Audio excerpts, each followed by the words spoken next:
Độc Cô Cầu Bại, vô ảnh kiếm khách huyền thoại. Nhân vật nào được võ lâm giang hồ khiếp hải, kính nể và gọi là kiếm ma? Hành trình từ thiết kiếm đến tử mộc kiếm, rồi vô kiếm của Độc Cô Cầu Bại, tuyệt đỉnh công phu kiếm pháp trên chốn giang hồ.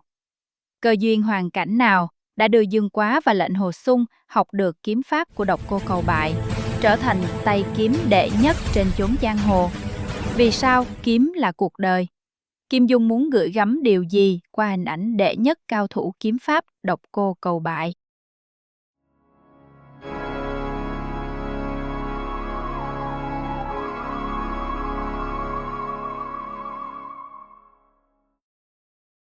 Độc Cô Cầu Bại không hề xuất hiện. Trong thế giới kiếm hiệp bao la của Kim Dung, nơi các anh hùng tranh tài, tông phái giao đấu và võ học đạt tới cảnh giới siêu phàm, có một cái tên dù chưa từng trực tiếp xuất hiện, nhưng lại khiến bao thế hệ độc giả mê đắm. Độc Cô Cầu Bại không phải là nhân vật chính trong bất kỳ bộ tiểu thuyết nào, nhưng ông là bóng hình huyền thoại, một tượng đài của kiếm đạo, người được tôn xưng là kiếm ma, vì cả đời tung hoành thiên hạ không tìm được đối thủ. Kim Dung nhắc đến Độc Cô Cầu Bại chủ yếu trong Tiếu Ngạo Giang Hồ và Thần Điêu Hiệp Lữ, qua những dấu tích, di vật và kiếm pháp mà ông để lại. Tuy không hề xuất hiện, nhưng hình ảnh của ông sống mãi qua Độc Cô Cửu Kiếm, tuyệt học kiếm đạo không chiêu mà hóa vô chiêu, và qua kiếm mộ trong Thần Điêu Hiệp Lữ, nơi Dương Quá đã lĩnh ngộ tinh hoa võ học, trở thành đại cao thủ. Những tình huống nổi bật hấp dẫn về Độc Cô Cầu Bại. Dấu vết Độc Cô Cầu Bại trong Thần Điêu Hiệp Lữ. Khoảnh khắc Dương Quá phát hiện mộ kiếm của Độc Cô Cầu Bại là một bước ngoặt quan trọng, không chỉ trong võ công mà còn trong tâm hồn chàng. Khi lạc vào tuyệt địa hoang vu cùng thần điêu, Dương Quá vô tình tìm thấy một ngôi mộ cổ giữa rừng sâu, nơi an nghỉ của một kiếm khách huyền thoại, chưa từng hiện diện công khai trên giang hồ, Độc Cô Cầu Bại. Trên bia đá phủ rêu phong, khắc dòng chữ thấm đượm cô đơn. Suốt một đời, tung hoành thiên hạ, không tìm được đối thủ. Độc Cô Cầu Bại. Ngay bên mộ, một thanh huyền thiết trọng kiếm, to, nặng, thô kệch, bị vứt bỏ như phế vật. Nhưng chính sự không hoa, không lệ ấy lại khiến Dương Quá nhận ra một chân lý võ học khác biệt. Võ công không nằm ở chiêu thức, mà ở kiếm ý và tâm đạo. Từ thanh kiếm đó, Dương Quá luyện ca nội lực cương mãnh, rồi dần hiểu ba cảnh giới mà Độc Cô Cầu Bại từng trải. Thiết kiếm vô kiên bất tồi, thời kỳ cường lực lấy sức thắng người. Tử mộc kiếm rèn luyện nội lực, thắng bằng ý chí và tâm pháp. Vô kiếm thắng hữu kiếm, đạt đến cảnh giới vô chiêu, dùng ý mà thắng. Kiếm ở trong lòng, không cần trong tay. Khoảng thời gian trong cốc sâu ấy, Dương Quá không còn chỉ là một kiếm thủ trẻ, mà trở thành người thấu hiểu cô độc và bi ai của bậc tuyệt đỉnh cao thủ. Chàng ngộ ra rằng, kiếm không chỉ để chiến thắng, mà để tìm hiểu chính mình. Chính nhờ cơ duyên ấy, Dương Quá sáng tạo Ám Nhiên Tiêu Hồn Chưởng. Võ học kết hợp bi tình và kiếm ý, khiến giang hồ khiếp sợ. Nhưng trên hết, gặp Độc Cô Cầu Bại giúp Dương Quá tìm được con đường riêng, thoát khỏi tranh đoạt võ lâm, trở thành kẻ độc hành thiên hạ, giống như người tiền bối mà chàng chưa từng gặp. Kiếm mộ ấy không chỉ truyền võ công, mà truyền một linh hồn cô độc, để từ đó sinh ra một huyền thoại khác, Dương Quá, Cô Long. Đó là lần đầu tiên người đọc biết đến nhân vật Độc Cô Cầu Bại.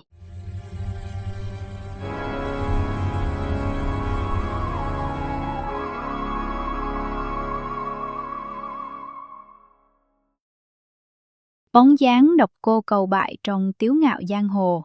Trong Tiếu Ngạo Giang Hồ, Lệnh Hồ Xung được Phong Thanh Dương truyền thụ Độc Cô Cửu Kiếm, môn kiếm pháp do Độc Cô Cầu Bại sáng tạo. Đây là kiếm pháp không có chiêu thức cố định, mà biến hóa vô cùng, lấy vô chiêu thắng hữu chiêu. Phong Thanh Dương nói rằng, người sáng tạo ra nó, Độc Cô Cầu Bại, đã đạt tới cảnh giới kiếm đạo vô thượng. Chính nhờ kiếm pháp này, Lệnh Hồ Xung sau đó tung hoành giang hồ, đánh bại nhiều đại cao thủ và trở thành truyền nhân duy nhất của kiếm pháp huyền thoại. Các trận tỷ đấu của lệnh Hồ Xung nơi chàng đã chiến thắng khi dùng độc cô cửu kiếm là rất nhiều, tỷ như lần lượt đả bại Phong Bất Bình và 15 cao thủ bịt mặt do phái Tung Sơn cử đến, áp chế Phương Chứng đại sư cao thủ của phái Thiếu Lâm khi che chở cho lão bà, thực chất là cô gái xinh đẹp Nhậm Doanh Doanh, lần lượt đả bại Đinh Kiên và 4 cao thủ Giang Nam tứ hữu. Một nhát kiếm mạo hiểm đả bại Xung Hư đạo trưởng phái Võ Đan, khiến ông tự nguyện nhận thua sau đó trên chùa Thiếu Lâm trong cuộc tỷ đấu giải vây cho cha con Nhậm Doanh Doanh, Nhậm Nhã Hành. Hợp kiếm đả bại Đông Phương Bất Bại, giáo chủ ma giáo trên Hắc Mộc Nhai.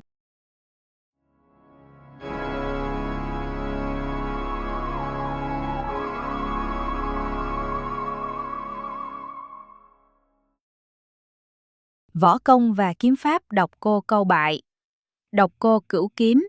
Độc cô cửu kiếm gồm 9 chiêu, nhưng thực ra không phải là 9 thế kiếm cố định, mà là 9 nguyên lý căn bản để phá mọi chiêu thức trong thiên hạ.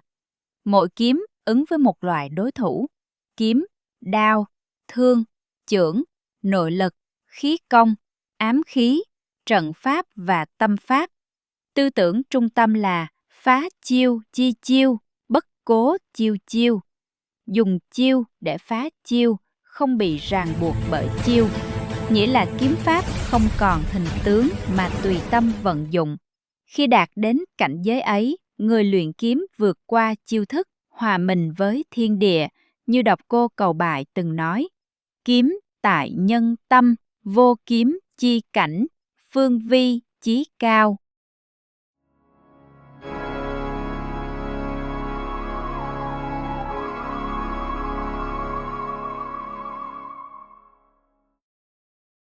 Ba giai đoạn tu luyện kiếm đạo.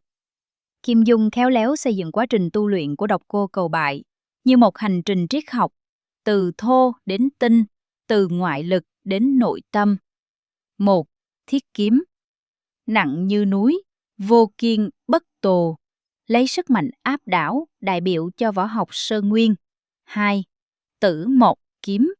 Nhẹ, dễ gãy, dùng nội lực và kiếm ý, không còn lệ thuộc vào hình thức. Trong Ỷ Thiên Đồ Long Ký, Trương Vô Kỵ đã lĩnh hội kiếm ý từ Trương Tam Phong, chỉ trong một khắc, dùng kiếm gỗ đả bại đại cao thủ của Triệu Mẫn tại tiền đường Võ Đan. 3. Vô kiếm. Không còn cần dùng đến kiếm nữa, lấy ý làm kiếm, đạt cảnh giới vô chiêu, thuần tâm, thuần ý. Đó chính là quá trình từ hữu hình đến vô hình, từ vật chất đến tinh thần, từ kiếm đến đạo.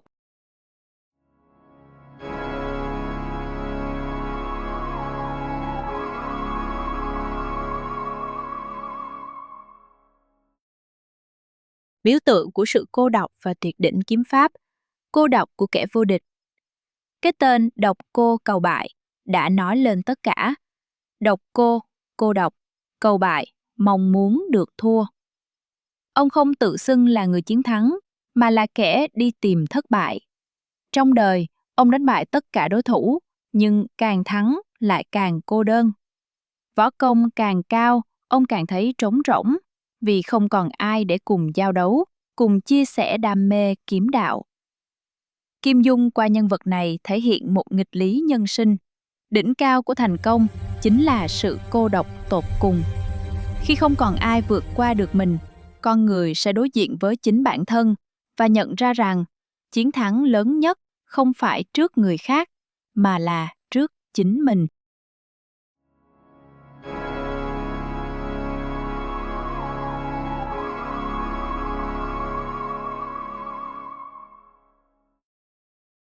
Biểu tượng của tinh thần cầu tiến và tự vượt. Dù đã vô địch, độc cô Cầu Bại vẫn không ngừng tìm kiếm giới hạn mới. Ông từ bỏ thanh kiếm thép cứng rắn để tìm đến gỗ mềm yếu, rồi cuối cùng vứt luôn cả kiếm. Hành trình ấy không chỉ là quá trình rèn luyện võ công, mà còn là quá trình rèn luyện tâm linh, là ẩn dụ cho con đường tu đạo của con người. Khi bỏ dần những ràng buộc vật chất, cái tôi, và chạm đến cảnh giới vô ngã.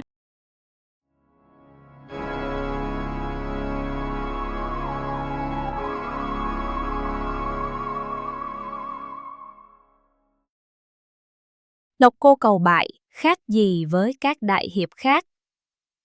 Nếu như Dương Quá trong Thành Điêu Hiệp Lữ tượng trưng cho nỗi cô độc của tình yêu và sự siêu thoát sau bi kịch, nếu như Lệnh Hồ Xung trong Tiếu Ngạo Giang Hồ đại diện cho tự do và phản kháng khuôn khổ, thì Độc Cô Cầu Bại là đỉnh cao của trí tuệ võ học, biểu tượng của sự hoàn thiện và siêu việt. Ông như một đạt ma của võ lâm, ẩn hiện giữa ranh giới con người và thần thoại.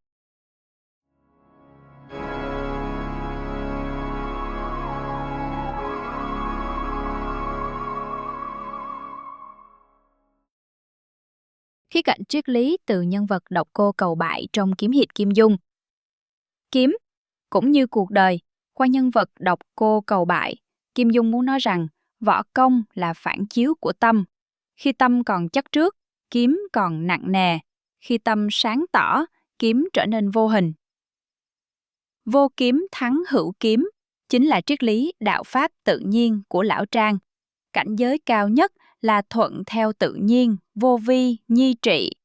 Kiếm không còn là công cụ sát phạt, mà là đạo, con đường của sự giác ngộ.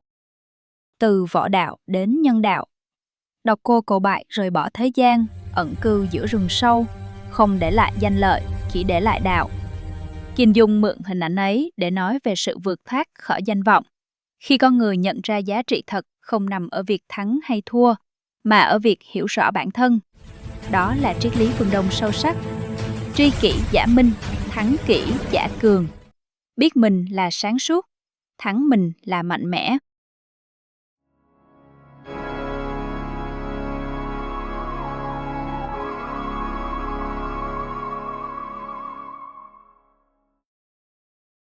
Cầu bại, triết lý của sự khiêm tốn.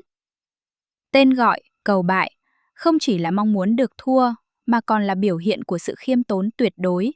Người càng tài giỏi, càng không tự mãn, vì biết rằng đạo là vô cùng, học là vô tận.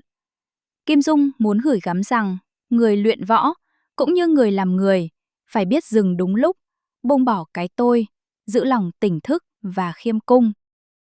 Huyền thoại không cần xuất hiện. Độc Cô Cầu Bại chưa từng xuất hiện trực tiếp như một nhân vật sống trong bất kỳ trang truyện nào trong toàn bộ các tác phẩm kiếm hiệp của Kim Dung, mà chỉ là hình nhân của quá khứ, qua lời kể lại và dấu vết để lại, nhưng lại sống mãi trong lòng độc giả. Ông là bóng hình của tuyệt đỉnh võ học, là biểu tượng của sự cô độc giữa đỉnh cao và triết lý nhân sinh sâu sắc. Với Kim Dung, ông là huyền thoại trong huyền thoại, là ngọn hải đăng soi sáng cho mọi kiếm khách, từ Dương Quá đến Lệnh Hồ Xung, từ võ đạo đến nhân đạo. Hơn cả một đệ nhất cao thủ võ lâm, Độc Cô Cầu Bại còn là một tư tưởng, một đạo lý sống. Kiếm trong tay không bằng kiếm trong tâm, cầu bại để không bao giờ bại.